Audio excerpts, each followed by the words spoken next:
money.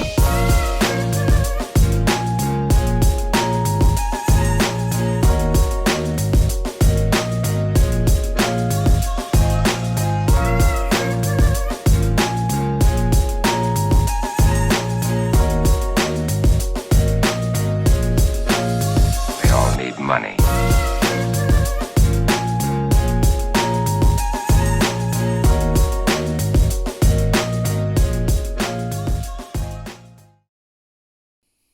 What up, everybody? It is your host, J5, and welcome to the Block Podcast, where we focus on entrepreneurial growth as well as social issues and injustices that surround the urban community, bringing to you real-life experience for the advancement of business development. Now, before we step out on the block, well, of course, I got to show love to my guys over at ROI Health and Safety. So, let's get it. Whether it be business or personal, you need professionals that can supply you with all your personal protection equipment. So when it comes time to have masks, gloves, hand sanitizer, or reliable disinfectants for the studio to keep me and my guests safe, I know ROI Marketing and Safety have got me and my guests covered. So log on to www.roippe.com or drop them an email at sales@roippe.com and let them keep you and yours safe. They say that if you want to be successful, then you start by helping others. Then our guest today is truly headed for success. Some people are born to help others, advocate, and give back to their community. And Arnetta Scruggs is definitely one of the people born with this ability. Whether she is making decisions as an executive director, becoming a board member, or fighting for domestic violence victims, or fiercely watching over her young men, she has become a go-to here in Indianapolis and, of course, the block for helping others and giving back. I would like for you to welcome to the Block Podcast the Executive Director of the Bloom Project Incorporated, Arnetta Scruggs.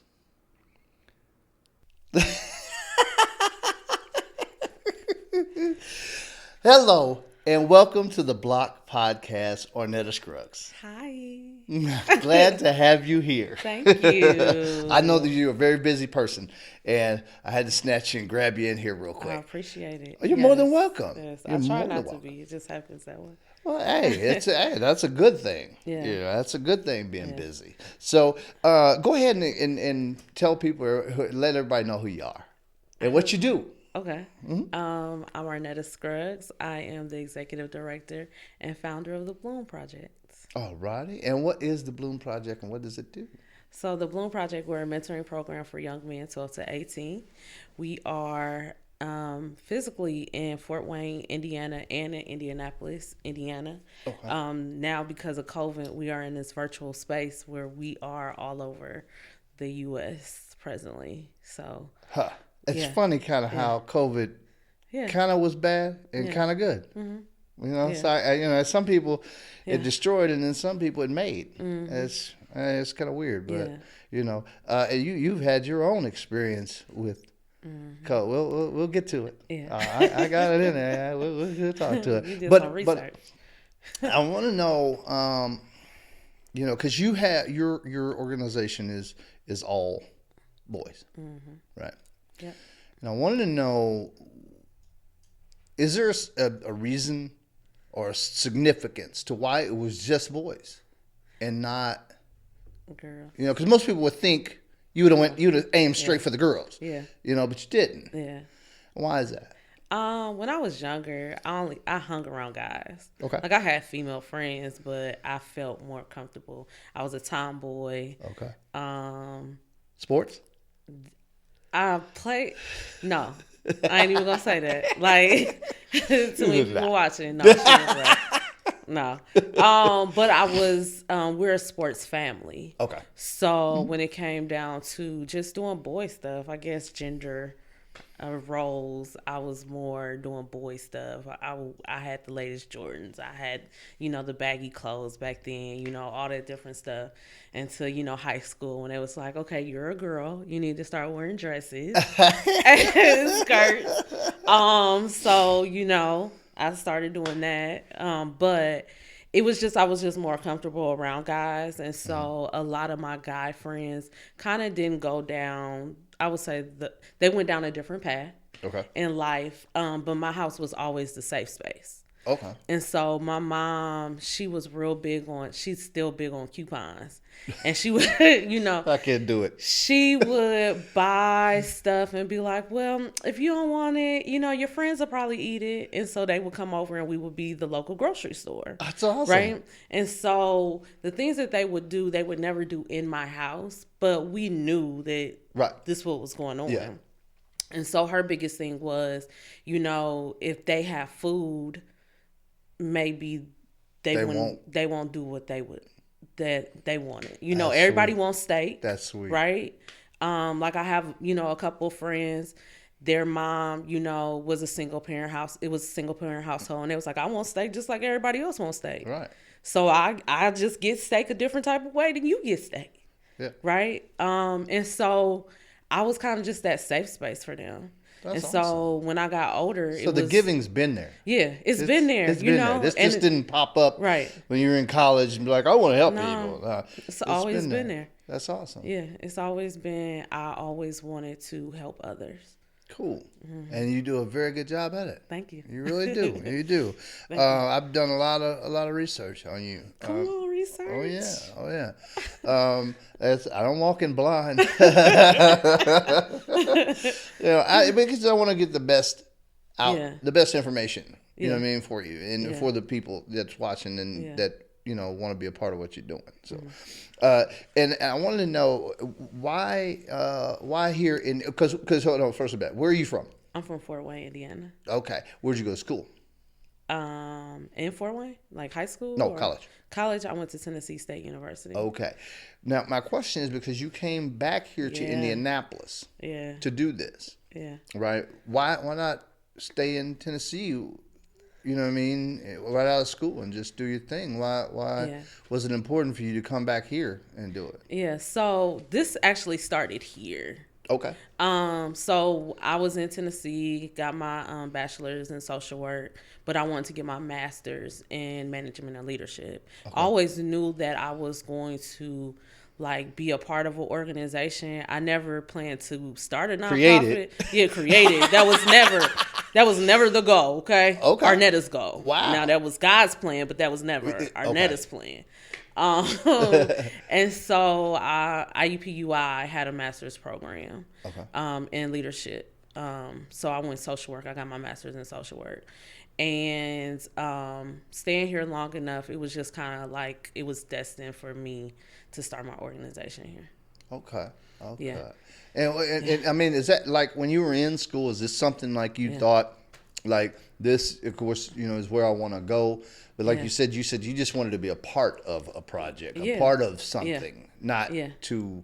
No, not to start. So how did it come about that you know what I'm saying, you had to take on the role of doing it versus just being a part of it? How did that come about? So Bloom actually started with an event called King's Feast. Okay. And King's Feast is an event where it's networking, young men dressed in professional attire, from shirts, ties. It's something about dressing up where you just feel that confidence in yourself, right? Boy. It's like you smell good, you look good. Can't nobody tell you nothing, That's right? That's right. And so that's what the king and royalty comes from. And so we had an event actually in Fort Wayne, myself and my cousin, and we wanted to give back to the community. He's in DC. He has his doctorate in chemistry. But the community raised us. So we were like, we have to always give back to where we started from. And so we had the event. The boys was in professional attire. And then we have a lot of friends that's professional athletes, from recruiters and of the NFL to store managers, My cousin has his doctorate in chemistry. Just different professional men in different career fields. Role models. Yes. Okay. And so what we wanted to do was to show these young men you can be anything that you want to be. And so they can see themselves in those roles. That's awesome. Right? And so we had this event. And if you think about it, a lot of people, we don't sit at the table anymore, the dining room table anymore. No. Right? No. And so even if you go to a restaurant, you see people on their phones. There's no real communication that takes place. Yeah. Right? And so that's where the feast comes from. It's sitting at a table, learning table etiquette, eating together, and having a conversation. That's incredible. Right? I like and that. so we had that event in Fort Wayne, and then everybody was like, well, you live in Indianapolis, why aren't you doing it here? Okay. So I had, all right, right. I'll do it here then. Okay. So we had it in we had it here. So is it the Bloom Project yet? It's not the Bloom It's Project not even a Blue Project yet. No. No. See, I'm an event coordinator. Okay. So it wasn't even Bloom Project yet. So we start having, so one of the young men came up to me at one of the King's Feast events, and he was like, Miss Arnetta, this is a great event, but what happens in between that time? So every year you're having this event. I'm meeting all these professional men, but what do I do with, yeah, or what do I do with these business cards? Right? That's a good and question. So I'm like, I've never been a boy, never been a man. You tell me what you need and I'll make it happen. And so he created all the topics. Okay. He was explaining to me what he needs, right? So he was like 1 of 10. Mind you, it wasn't his dad wasn't a deadbeat dad. His dad was in Iraq. Okay. So it wasn't like he could call his dad and say, hey, I'm going through this situation. Right. And he was like, either I come home, I get a whooping, or I go to school and I get beat up. Like, I don't know how to process that. Right. Right? And so, how to fix it. Yeah, how to fix it. So I was like, well, I'll find a man. You tell me the topics. And he told me, as long as you have food and you have a basketball court, they will come. And he didn't lie. And that has literally been where we've been to this point. If you have food and a basketball court. Yep. And so we started doing we started just calling them King's Feast workshops. And we was meeting every month at my church at the time. But you know how church beefs go. I'm not bringing my son to that church. Da, da, da, da. So we got out of the church and went to the library, but we outgrew the library because it didn't have a basketball court, for one. We always had food. And so now we're on the east side and the west side of Indianapolis. Okay. And one of my lawyer, I guess he's my consultant, he basically came to me on the side and he said, you're bigger than these organizations. And I'm like, I don't want to do all that. And he was like, you need to start your own nonprofit. I don't want to do that. Okay? I don't want to work for a nonprofit. I don't want to do the nonprofit. There's plenty of nonprofits out here who's like, Arnetta, you're bigger than these organizations. Wow. He said, and I will help you start your nonprofit. Wow. And to this day, this is where I'm at. And so when I thought about young men, I had to think about the man that had made the most impact in my life, and that was my grandpa. Okay. And so I met with my family, which is my mom's dad. And I basically said, I want to start a nonprofit and I want to name it after grandpa. Are you okay with that? Wow. Because it's his name, right? It's your father. So the Bloom? So Bloom is named after my grandfather. Oh, wow. Yeah. And the L in Bloom is actually him sitting in a chair. Yeah. Yep. Wow. Yeah. And so the O is a leaf, which is about legacy. And so what we want to teach our kings that are in our program is that you're creating a legacy for years to come. And it's all about branding. It's all about when you start having your kids and their kids and their, whatever happens, what legacy are you leaving? Right. What are you passing on? Yeah. Yeah. Man. Yeah. I'm not even lying, because you guys, before I had to rearrange my website, but before that, I put you guys link onto my website. Okay. So if you went onto my website, you would have seen the Bloom Project. You could have clicked on it; it would have took you straight to your website. Okay. Yeah. I just did that because I just thought it was important that people get to a hold of you. But I've looked at that. So I've looked at that logo. Yeah. Several times. Yeah. And even Yeah, Never it's a put that story. together. Yeah, that It's is a story. awesome that you have a story behind it. It's a It's story. meaning to it. Yeah, That's incredible. yeah, Now I'm learning more. yeah. I like it. I like it. Yeah, it's definitely a conversation piece, and that's what it's about, is having a conversation. We don't have those type of conversations anymore, No. right? And so this logo alone has so much history. Bloom, the organization alone, has so much history. I didn't start this organization.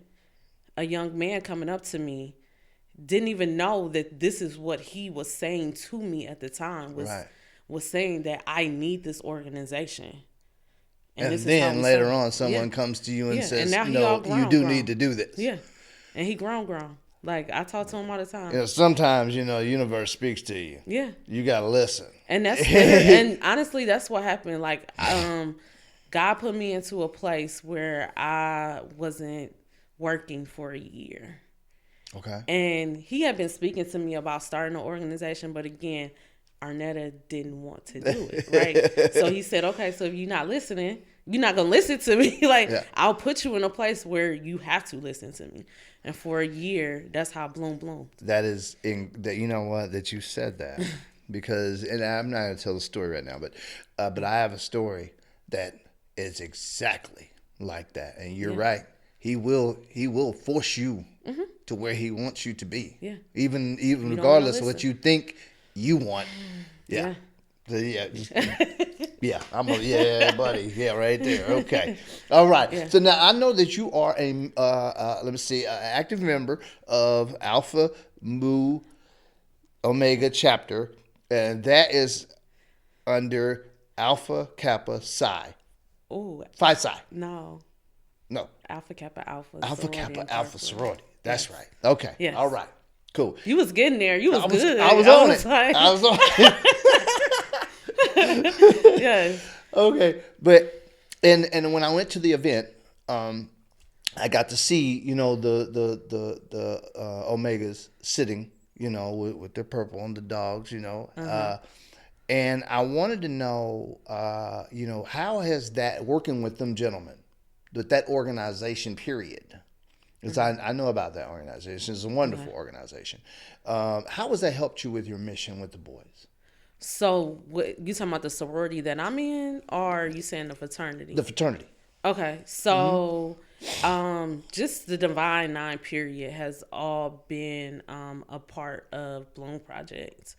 From the event that you're talking about, which is True Dialogue.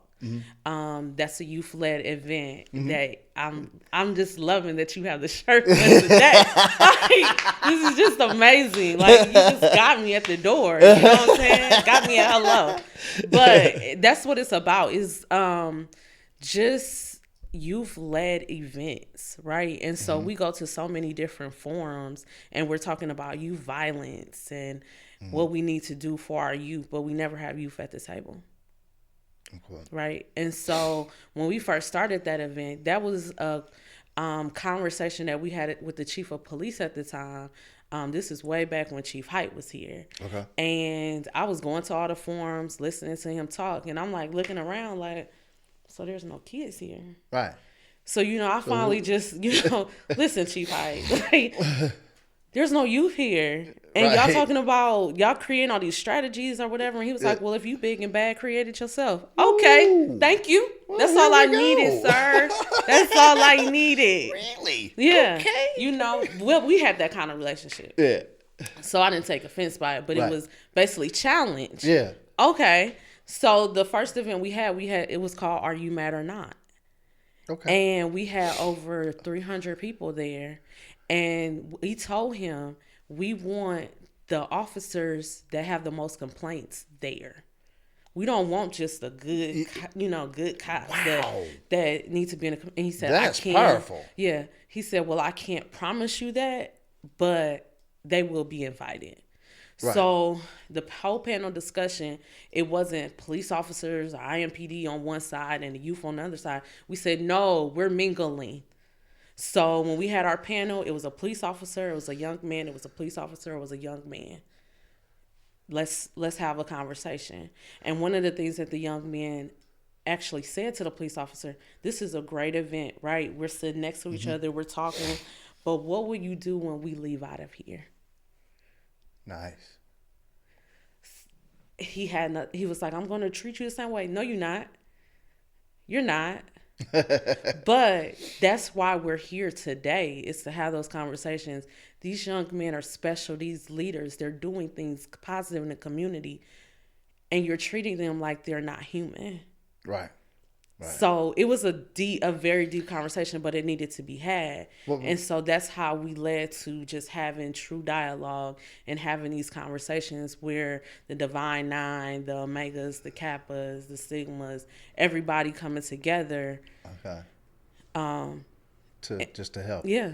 We got to help our youth. We got to come together. It ain't about what color, what sorority, fraternity you're a part of. It's about, let's be a united front. And that's what Bloom Project is all about. Okay. Yeah. And because I thought when I went to the True Dialogue, and they made me they the way you guys set the tables up, I thought that was incredible, because to make sure that there were adults and the young and the youth at the same table. You wasn't just all youth over here at the table, just playing around and messing around. Yeah. I thought that was intelligent. Whoever thought of that was that was I give them kudos for that. And that's what it's about. Is so many times we as adults always talk at kids. Yeah. Right? But we never give them the opportunity to express themselves. Yeah. And say how they feel. And so many times they will say, I'm not trying to be disrespectful. This is how I express myself. Right. Right. And so that day, that's what it was about, is listen to me. Right. These are the needs. These are my needs. Yeah. These are the problems I have. Yeah. These are the problems I'm going through and the issues that I'm going through. Yeah. How are you going to help me resolve them? Right. Right. Or how are you going to come beside me and let's try to figure this out? Right. Beautiful. Now, I mean, because you have an awesome, family that I'm just sure that you guys are like family that work for you. Yeah. So how did you go about picking these people? We just squad. We just say gang. Like, like everything that we do, we are definitely family. From Sherry, whose son was in the program. Okay. And she was a parent that wasn't, I'm just dropping my son off. Like, I want to be involved. I want to know who are these mentors that are changing what's being said to him. That's changing my son's life. That's right. And so you get Sherry's son, whose name is Chance. Now he's at ISU. Chance was so quiet and shy.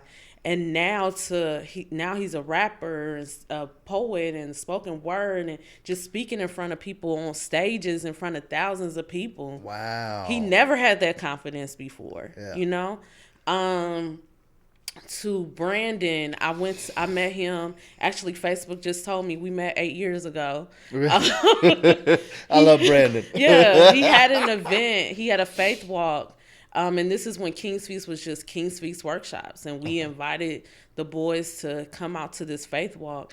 And there was something about Brandon that day we just became connected at the hip. He is seriously committed. Yeah. He really is. Yeah. Yeah. Yeah. He really, I love his commitment. Yeah. And it's one of those, like, I got his back, he got my back. We argue just like anybody else, right? Like sister and brother, we say each other, we say we are, I'm his B, he's my J, you know what I'm saying?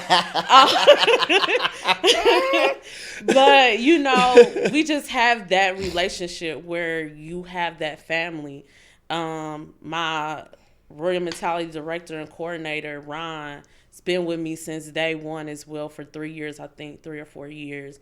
And everybody has an investment in the organization. So it's not just being committed to me, it's they're committed to the boys, to the Kings, and it's developing them. Like it's helping them with whatever, like we go to baby showers and weddings and any events that they have. Ron got an award or was nominated for an award last year. We was there. We took up a whole row. We support each other. Yeah. So at the end of the day, yeah, like you said, we're family. Yeah. Yeah. That's incredible, man. Yeah. Because you got people surrounding you, you know what I Yeah. mean, that are definitely on the same page. Yeah. You know, that's my brother-in-law would say that your war chest is full. Yeah. You're ready for battle at any Yeah. time. You know? Anytime they gang, they ready. They ready. They ready. And even when they move, they're still like my Project King director is now in Texas, but he's so invested in the organization. It's like, I'm not gonna leave you. Right. You know, I'm not gonna leave them. You just get so connected to the Kings. They become your nephew, your son. They're my boys. Right, Like, right. I still communicate with all of them in some kind of, way. Okay. We don't stop. Okay, and I wanted to know, we're speaking of the young men now. Yeah. What are some of their like biggest fears and concerns that you hear from the young man? Biggest fears is just survival, right? Survival. It's survival. I think That is crazy when you're talking about a child and you mention the word survival. That doesn't even, you know what I mean? The two shouldn't even be in the same sentence. It shouldn't. No. Yeah. But and this actually came from a mom. She had two sons in the program, and Okay. one thing that she used to tell me all the time, they're good kids. They were athletes, great grades 3.0 and above. And she was like, but what scares me the most is them coming home. They could be walking down the street and a stray bullet doesn't have a name on it, right? Wow. And it's just like, she was like, it's just about coming home, just getting home. And so we always tell our kings that, whether you get pulled over by the police, get the cop badge number, we can fight it later. Right. But we got to get you home. And see that, you know what? And I've spoken about that. That you don't fight at the scene. Yeah. You're always gonna lose. Yeah. If you attempt to fight on the scene, you are always going to lose. Yeah. That is guaranteed. Yeah. You lose. You take that L then, and you get in court and you fight it. Yeah. But you walk away alive. Yeah. That's it. And that's the scariest part, that those are the conversations that we got to have now. Yeah. Yeah. And and that's my next. That's my. Yeah, we're going. Oh, we're going. So, and I wonder how much of a toll has that taken? With the police brutality, with the riots, with the protests, everything that's went on. How big of a toll has that taken on your young man? A lot. Some of them. So we just. I know they express it to you. Yeah. So we just had this conversation actually last Saturday. The younger ones still don't understand. Right. So like the middle schoolers, they've heard about it, but it kind of goes over their head. Okay. The high school students are more, they're angry. Okay. But I think our young people now are like, I want a seat at the table. Like, I want to voice my opinion. And as you can see, like during the whole summer, it was young people that had the megaphones. It was the young people that was organizing. And I spoke with because Aaron Green. Yeah. Okay, and I spoke with Aaron Green, and I said the same thing, that I was proud. Yeah. Of the young people that came out with the support that they did. Yeah. Because like I said, I didn't know, my generation coming up. I said if that would have happened when I was that age, I don't know if me and my peers would have reacted like that. You know what I mean? I don't think we'd have had that to step out there and be like, I don't care. Look, I'm tired. Yeah. I don't think we'd have had that. Yeah. And they have it. Yeah. They go. Yeah. And I thought, and I was really proud of them for that. Yeah. And so I know that some, like I said, some kids, it goes over their head, and some aren't interested, but the ones that are, their heart and soul is into it. They're really bothered by it, and that's unbelievable. Yeah. I love that. Yeah. Okay. Here we go. March 23rd. Life takes a left turn that you're not ready for. Tell us about that. Oh, you remember March 23rd last year. COVID? That's right. You went all the way left. So I was feeling sick. Well, not even really, just tired. And for me, I'm team no sleep. Everybody know I'm team no sleep. I be up night owl all the time, right? And I was just tired. And so I call her my aunt. She told me to go to the hospital, make sure I take my phone charger with me. And that changed my whole life because I was actually at the hospital and people knew about COVID, but it wasn't. Yeah, it hadn't big. jumped yet. Yeah, it was on its way, but not. Right. So I'm like, that couldn't affect me. Like, that ain't me. You Right. know, that ain't happen. And so I couldn't breathe, and all I could think was, like, this might be my last day here on earth. Yeah. Right. And I think because I don't have my own kids, Bloom is my baby. Right. And so the first thing all I can think about was who's going to take care of Bloom if something ever happens to me. Right. Right. And I was like, I don't know if I'm ready for that. I'm not ready for that. Like, I'm God, not ready to give up the thing that I didn't want to start. Yes, yeah, I'm not ready for that. And so I think that was my biggest worry. I mean, I called my family. All my family's in Fort Wayne, so you know, like my mom screaming on the phone because of she didn't have control. Like, right. She didn't know what to do. She couldn't come to the hospital. Yeah. Because nobody. I think that freaked people out more than anything. Yeah. That they couldn't come see their people. Yeah. That is. Yeah. Yeah. And so first the doctor. So I was there like into midnight when the doctor said, "Oh, you have pneumonia, but we're going to keep you." And then 2 days later, that's when I found out I had COVID. Wow. Yeah. Now, I've told this story over and over again, but I think, you just have to continue to say is that, like, that's the scariest moment of your life when you think you're going to die alone. Yeah. And then just making sure that everything is in order if something does happen is so scary. And so I had to talk to my pastor, like he was calling me every day. But for me, I couldn't talk to people. Everything irritated me. Music. I didn't have the TV on in the hospital for about 2 days. And something just got me up that said, Arnetta, like, you have to get back to life. Right. Because I just wanted to sleep, and that was it. Yeah. Except for, the doctors coming in, poking you. Things like that.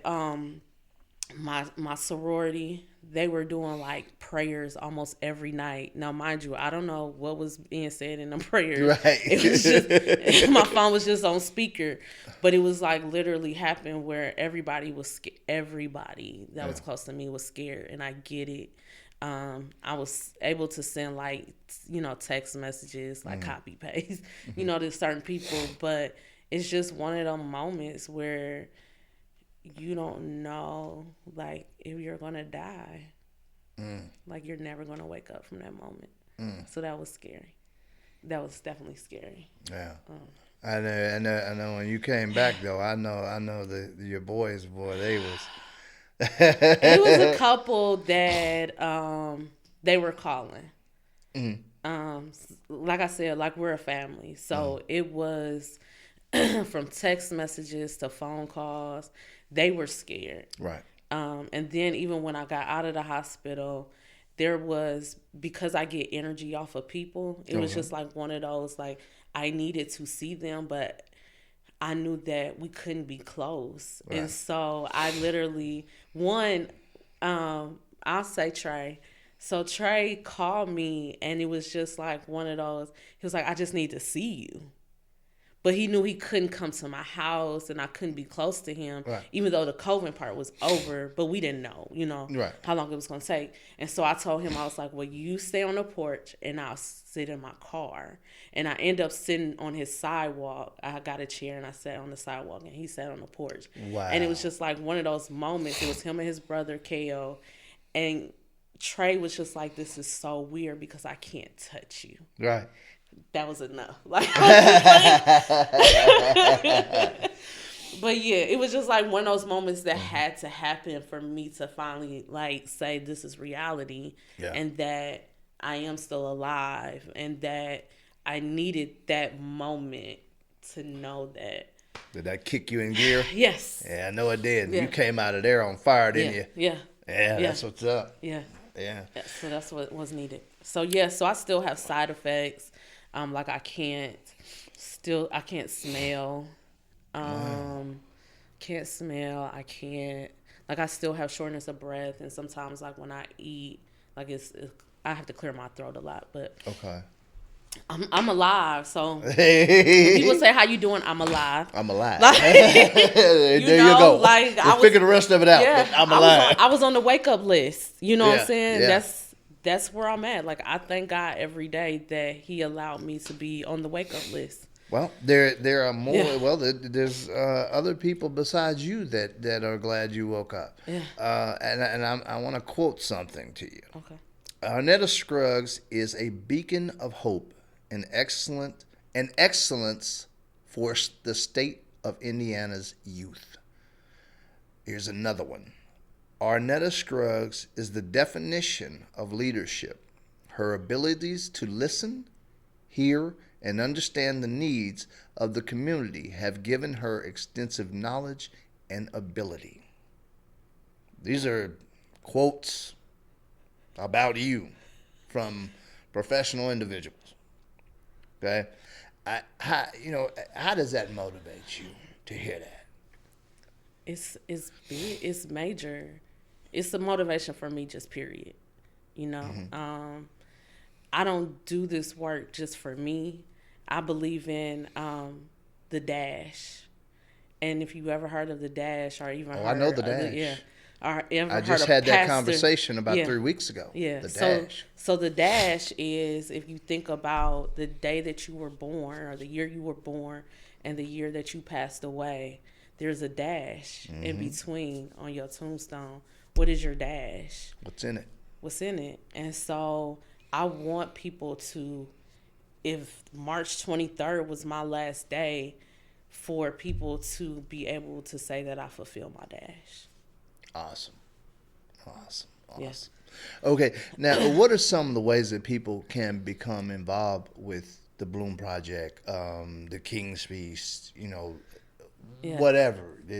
How can they help you? Yes, so we are always looking for mentors. Oh, I know.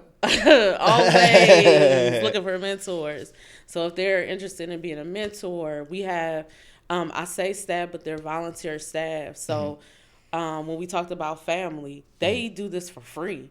Nobody is paid, including me. Right. We do this because we love what we do. Right. So we're always looking for volunteer staff. I'm actually looking for an administrative assistant right now. That is paid. Okay. We are just looking for volunteers. We're always looking for sponsors. We have an event coming up. It's called Expressions of Gratitude. We normally have that event in December, but we're having it in April. Okay. And it's a scholarship fundraiser, because when our kings leave our program, they get a scholarship. Last year, we were able to award 5 seniors with $1,500. Wow. Yeah. Okay. Now, and how young can they be to enter? Because I know you take them all the way to 12 to 18. So 12 to 18. Okay. Yeah. So you walk them straight into a college door. Yeah, and we have ongoing enrollment, so it's not like after a certain time we don't take any more kings. We continue to take them throughout the whole year. Okay. Yeah. Okay. Yep. All youth led, all the programming we do, all the topics we come up with is all what the youth say that this is what they're going through and this is what they need. So we don't. It's not a book. It's not something that we, put together. It's all, we're the adults coordinating for them, put it that way. We're their assistants. Wow. Never heard it put that way. Yeah. But that's a good way to look at it, though. Yeah. So if anybody is interested, they can always go to our website, www.bloomprojectinc.org. Okay. And of course I'll put all those links, all your links and everything Yes. in the Yes. description or whatever. But the street lights are on, and we got to go in the house now. That's how we end the Block podcast. Because most of the people that come on, they know when the street lights come on, they know what it is. Yes. You know what I mean? You done been there. Yes. It's time to go in the house. Yeah. But it's been a true pleasure sitting here speaking with you. Thank you. I wish, the Bloom Project nothing but the best. Thank you. I think what you guys do is amazing. Thank you. I really do. I think the idea of involving the children is incredible. I've seen that work on a prison level, and it was positive. It worked. Yeah. Yeah. So I know that what you're doing, it'll work with no problem. Yeah. I hope at some point I can become involved. Yes, come with on, you guys. come on over. Well, I try. I know, try to come get on. out. I do, but my work schedule's so messed up. But I try. Okay. But like I said, it's been a pleasure having you on. Thank you. Thank you so much for being here. Thank you. You're more than welcome.